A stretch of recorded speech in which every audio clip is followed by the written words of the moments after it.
Wait, remember Kick Buttowski, the suburban daredevil? Disney's 2010 animated action series about the bodacious hijinks of a thrill-seeking, you guessed it, daredevil, who just wants to shred some gnar in his tubular town of radical characters. Ugh, you hear that? That's my age showing. Created by Sandro Casaro, we have the legendary tale of a kid growing up in the suburbs, finding a variety of ways to make the most mundane situations a stunt show. So tighten your headset, loosen your trucks, and strap your helmet on, cause it's time to kick some Buttowski. My age is still showing. You're the most annoying person on the planet.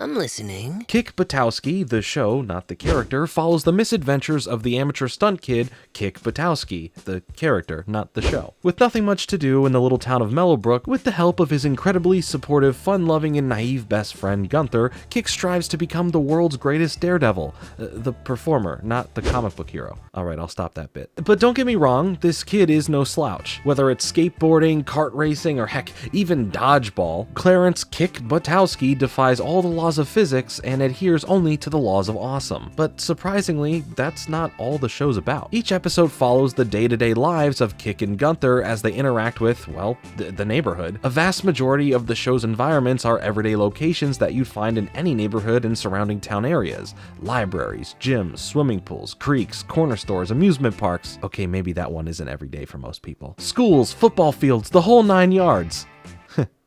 Get it? A big part of what makes this series so much fun is seeing the different ways Kick and Gunther use their imagination to transform these settings into elaborate stunt shows. Sometimes not even for an audience. Not for fame, not for fortune, not for money, but just for fun. Throughout the show's run, our noseless hero... Wait, where is his nose? Who knows? Oh, okay, I heard it that time. Sorry for the extra daily dose of Jordan cringe today. Anyway, numerous opportunities arise to let the show flex its robust cast of characters. There's Brad, Kick's antagonistic but at times well-mannered older brother, Brianna, Kick's spoiled and melodramatic little sister, and their parents, Harold and Honey Buttowski. She's a fan favorite. The Buttowski family dynamic gets explored much more in the second season, and the same can be said about Gunther's family, descendants of Vikings who hail from the old country. We have Kendall Perkins, an academic enthusiast and Kick's will they won't they love interest, Ronaldo, who uses the laws of physics in contrast to Kick's laws of awesome, forming a rivalry between the two, Wade, the laid-back slacker whose cap covers his eyes, and you know, come to think of it, we never see underneath Kick's helmet. After losing it in the episode Exposed, the show goes out of its way to cover his head with a variety of different things. Mud, a trapper hat, and even a garbage can, before finally retrieving his helmet. So what does he look like without a helmet? Does he have hair?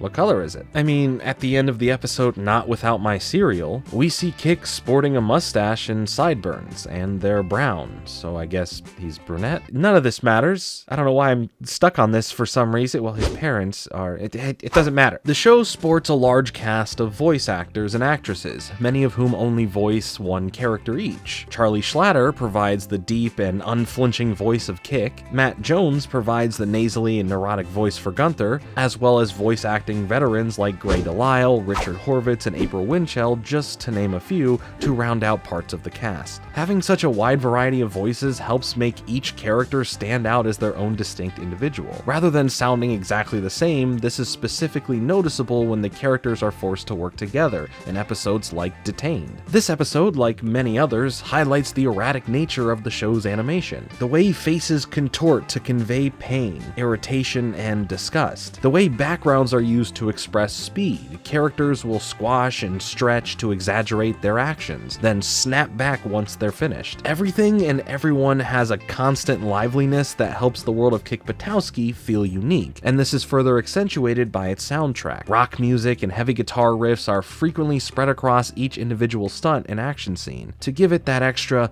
oomph. So let's take a look into the extra oomph that helped facilitate the creation of this show. Well, what's that supposed to mean? Kick Buttowski, Suburban Daredevil, is up next.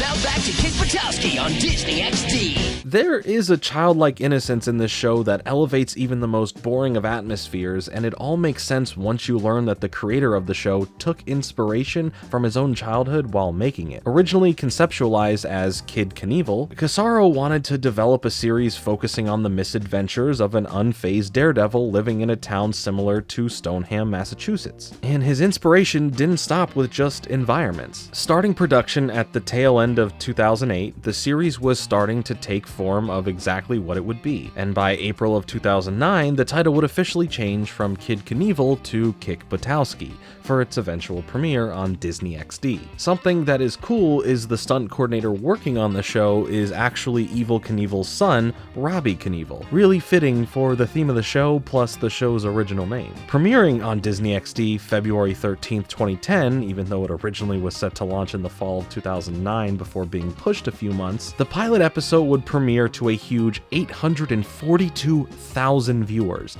making it at the time the second highest rated series premiere in Disney XD history, which that network was still kind of new, but it was awesome for the show nonetheless. The second episode of the show would do even better with 972,000 viewers, coming close to breaking 1 million in viewership. The show was able to capture quite a bit of attention, with our main character here constantly taking risks to perform some over-the-top stunts. But the show itself was not afraid to take risks either. Kyle E. Coyote is an episode with almost no dialogue that pays homage to the classic Roadrunner cartoons. Scattered throughout the show are references to 80s nostalgia, but things are kept pretty modern, with an entire episode devoted to Kick trying to go viral, giving the show an almost anachronistic feel, meaning any generation of viewers could watch and find something relatable. But the biggest risk the show ever took was with the second half of its final season. You see, while the first season focused primarily on the stunts and action sequences,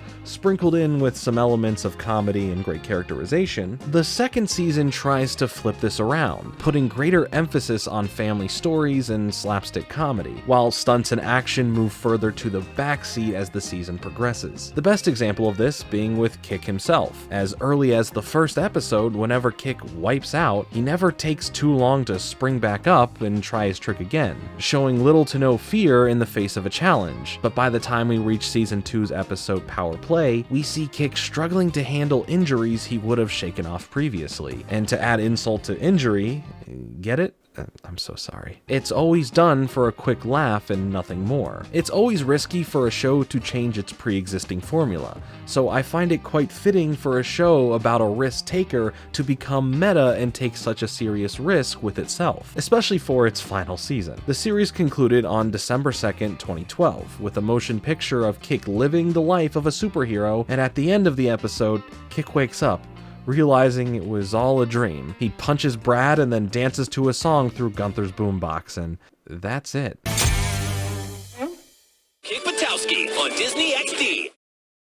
Now back to Kick Buttowski on Disney XD. So yeah, the show wasn't renewed for a third season, so it just kind of ends, which is a shame because there's definitely potential with this concept. A lot of modern Disney cartoons dabble heavily in the world building, story arcs, and extensive lore, but every now and then it'd be nice to get another show like this. It knows that it's an action series through and through, but never completely shies away from having fun little character moments and bits of continuity. This type of writing, putting fun before any degree of logic, translated well into the games that accompanied the show. Kick Buttowski Stuntastic, a physics and momentum-based game that tasks you with building your high score without falling face first into obstacles. Kick Buttowski Loco Launcho, a fast-paced minigame that thrusts you into the air, with your biggest objective being to remain in the air by unlocking upgrades while you strike poses. And Kick Buttowski Mellowbrook Mega Race, a kart racing minigame where you and your opponents can shoot projectiles to slow each other down. All three of these are just a few shining examples of how well a show with a simple plot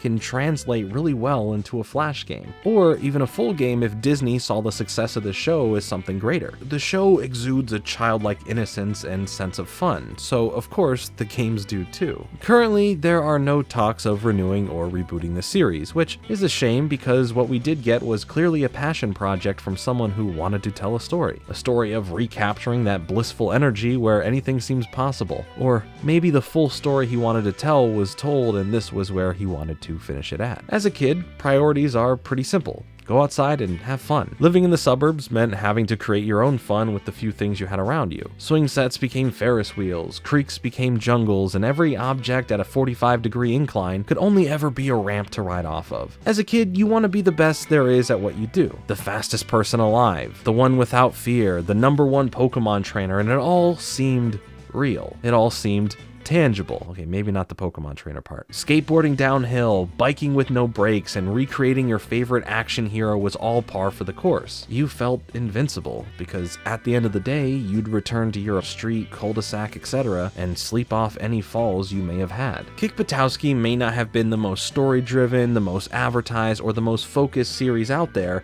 but it captivated my inner child, taking me back to simpler times. And it's all because of one word: fun. Kick Buttowski is fun. There are no rules holding anything back, no drama that extends beyond a few episodes, no reliance on morals other than not trying these stunts at home. Tonally, it knows how to surround action set pieces with comedy, characters, and stories that never detour away from the #1 goal of the show. Kick Buttowski is fun, and I had fun watching it. But what do you think of Kick Buttowski? What was your favorite episode? Who's your favorite character? There are so many characters in this show, it honestly got hard keeping track of everyone's name by the end of season 2. But anyway, let me know all about it in the comments. Thanks so much for watching, and make sure to hit that like button and subscribe for more content like this. Follow me on Twitter, and I'll be back with another video soon. But until then, later.